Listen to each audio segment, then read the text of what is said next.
Welcome back to Bombastic Nation and Ting and Ting and Ting. I'm Mr. Giant and I'm back with some more vibes for you. Yes, I. And we're going to watch this one here by Kanzuk, if I'm pronouncing that right. The next global superpower no one sees coming. And I think they named Canada, Australia, New Zealand, and there's possibly one other, but it cuts off theirs. But we're going to see what they're talking about, the thing in here, you know what I mean? But superpower, that's sort of an ominous term to me, you know what I mean? I guess coming from the third world, when we hear superpower, once again, we think of military might and able to uh, control the world through that. But it seems like this one is going to go mainly with the economic powers of these countries that we will speak of, the upcoming economic power. Let's YouTube and Sib Simmer. If I asked you to name countries with the largest economies in the world, you would probably respond with the United States and China in the blink of an eye. That's of course true, but maybe only for now. Kanzuk might be on its way to becoming the next global force with the largest economy we've ever seen. Let's dive deeper into the details and first see what. Okay, so I thought Kanzuk made it, but I guess apparently Kanzuk is the name of the three countries combined that's going to be the next global superpower that no one sees coming. So I guess that's what they are calling it, Kanzuk. Uh, that's quite interesting. Let's keep going and check out what the vibe is here, you know what I mean? It's just shaping up to be quite interesting.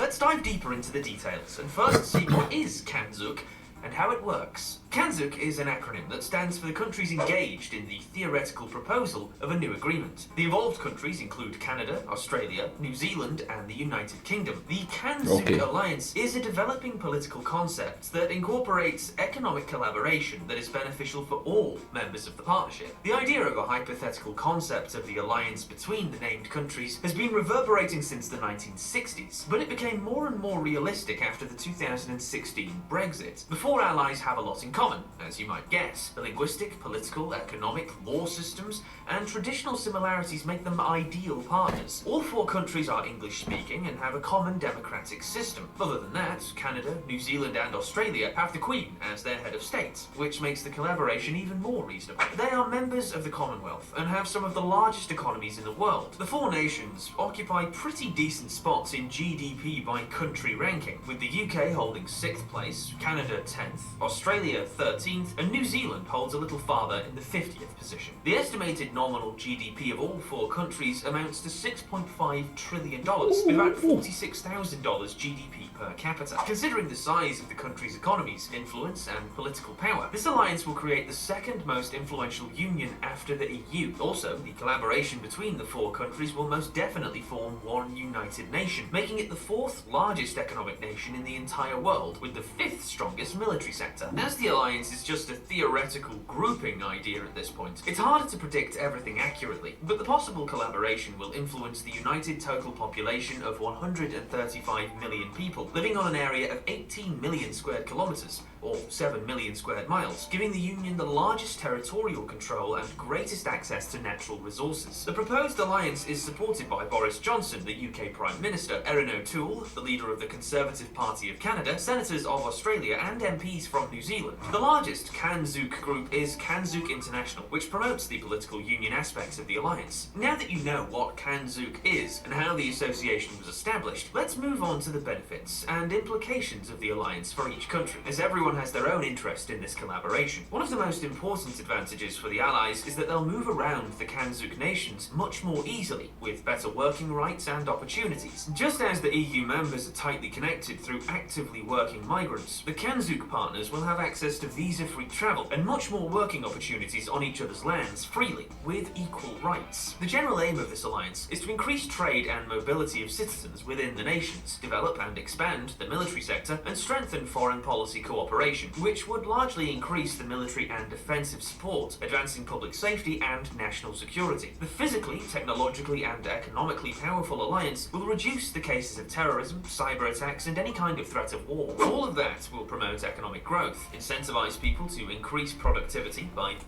I like the reducing the threats of war. The question is it the threats of war on themselves or the threat of war on everybody?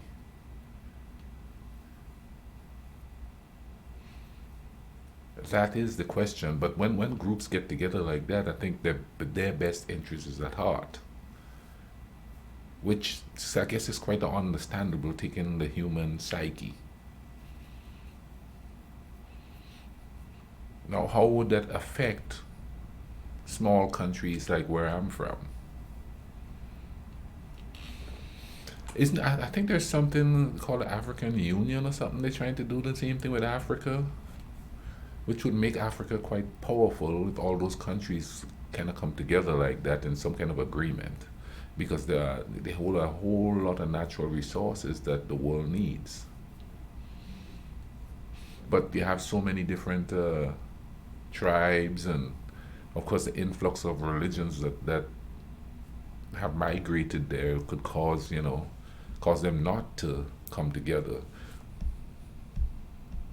Finding jobs in easily accessible ally countries and improve healthcare, military, police force and other key institutions. Also, the law sector will easily function between the CANZUK members and no commissions or parliaments will be needed to approve regulations, making the system much faster and efficient. Because of the similarities in political and economic structures of the nations, CANZUK will be able to implement policies regarding climate change and socio-economic matters. One of the biggest reasons why the Union is super beneficial for Canada, Australia and New Zealand is that they'll be no longer dependent on China, as the new trade alliance will allow the countries to get off of China regarding manufacturing, trade, ports, and all other key economic factors. The member countries will gain economic independence from the Middle Eastern and Russian oil supplies and other main trade elements. As the Kanzuk countries mostly prefer to collaborate with nations of similar interests, culture, tradition, and politics, tying a bond with each other will diminish the need for trade with Again, what's going to happen to all other those than the countries that trade doesn't fit advantage. into Most that, economically important benefit of the niche, the collaboration small is that countries? citizens of these countries will be able to migrate and start work easily, without any permits and too many documents. When discussing the economic impact of the possible alliance on its members, we need to analyse the compromises and any kind of downsides the Kanzuk policies may create. For instance, the climate policy limits the fossil fuel export fuels of Australia. Also, Canada would have to apply the same limitations to petroleum and fossil fuel exports. The environmental That's probably what's holding it up. but each country needs to compare the financial costs and environmental benefits of diminishing atmospheric pollution. Now, let's move specifically to the UK. The long process of leaving the European Union arrived at the very end of 2020. The UK still has a relationship with the EU, but it's no longer a part of the Union's political institutions. So, now that the United Kingdom is open to new alliances, it has to make influential bonds to establish strong trade deals with new partners. Trade is an integral part of any economy. The UK will be left with fewer trade deals than desired after leaving the EU, so building new trade relationships is vital for the UK economy. The economic and political alliance.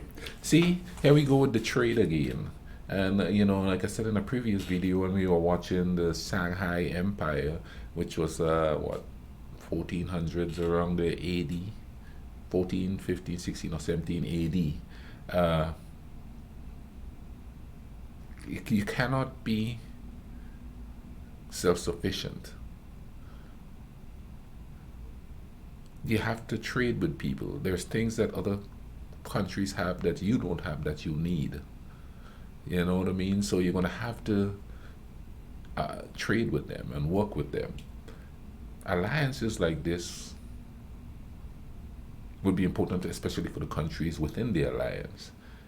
But it would be nice if we have like a global thing like that, and everybody's like, no globalism, blah blah blah. It's going to dilute tradition, and it's going to dilute the culture and all of that.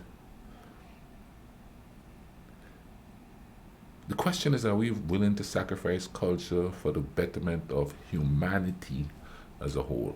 And I'll be honest with you, I am. I mean, you can maintain your own culture. Just let them be who they are, as long as what they are isn't detrimental to humankind. As long as there's no atrocities going on towards other human beings, a person could keep their culture.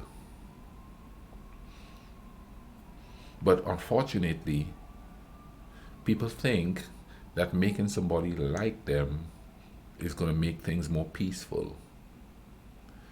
But every human being is intrinsically different. They're going to see things differently. So, yeah, the core culture is probably going to keep a sort of glue, but sooner or later there's going to be dissension. Maybe if we would pay more attention to human, the betterment of human, than the maintaining of culture worldwide, or maintaining your culture worldwide and making everybody think like you, maybe we'll go, hey, well, let's take the human element of it. I know it sounds naive, but I'm just thinking out loud. But let's keep going with this. Political alliance of Kanzuk will definitely help the UK in the post-Brexit period to facilitate trade and promote various economic engagements. The Kanzuk alliance has a somewhat similar structure as the Five Eyes partnership, but it excludes the United States. And that's exactly why the proposed agreement might create political tension between the countries. Not including the US in the alliance is quite logical, as it has a pretty different political system. Kanzuk's free trade agreement is beneficial not only to the members, but also to large trading nations like the US, India, and China, as the Allies would have a stronger trading power. If the proposed theory of the alliance between Canada, Australia, New Zealand, and the UK were to truly happen, it would create a new political and economic superpower in the body of the biggest territorial and influential union. If we compare Kanzuk to the EU, we'll notice straight away that the four countries have much more in common than the 27 countries of the EU, with 24 different languages, diverse cultures, and different political ideologies and economic systems, whereas the Kanzuk countries have an abundance of connections and even have a similar voting behaviour. The similarities make the Kanzuk alliance unique and potentially powerful, as a strong ideological connection is more likely to unify countries into a single huge cohesive nation, protecting the mutual values of peace and democracy. The vast majority of citizens of each country supports the Kanzuk agreement, but it's interesting, what's stopping the nations to turn this mutually beneficial, theoretically planned collaboration into a real-life alliance, creating a new global superpower that will be stronger and more influential than anything else we've seen before? One of the reasons might be the distance barrier between the countries, as other than Australia and New Zealand, all countries are very far from each other, making it costly and timely to trade between one another. But it's not a particularly unsolvable problem, considering that all the most important political parties and groups support the alliance in all four countries. We would expect the establishment of the Kanzuk Union pretty soon over the following years. Once the alliance is formed, Kanzuk countries will gain economic and political power, as it will become the most influential global force. What do you think about the possibility of this theoretical partnership? What significance will the Kanzuk have in the everyday life of citizens of the member countries and people from all over the world? Let me know in the comments down below, and don't forget to subscribe for future videos just like this.